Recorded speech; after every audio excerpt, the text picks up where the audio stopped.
জসিমউদ্দিন দায়িত্ব তিনি স্বপ্ন প্রতিষ্ঠিত করতে was fulfilled by রহমানের ড্রিম বাস্তবায়িত করেছিলেন ডক্টর মোহাম্মদ ইউনূস।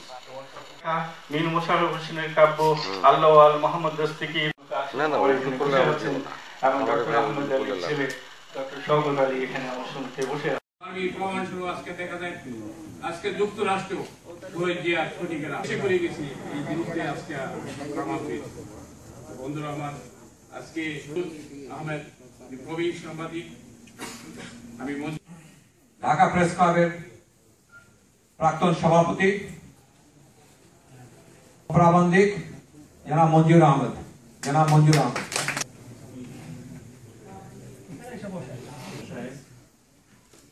এবং উপস্থিত সুধীবৃন্দ, আমি এখানে সাংবাদিক এবং এই কারণেই আমার পুরো জীবনটাই কিন্তু সাংবাদিকতা কেটেছে, বা খুব স্বাভাবিক কারণেই আমার চোখে সবকিছু ধরা পড়ে সাংবাদিকতা। পরিমাপের যে যন্ত্র সেখানে আমি ধরে ফেলি কে কোথায় বাড়াবাড়ি করবে। আমি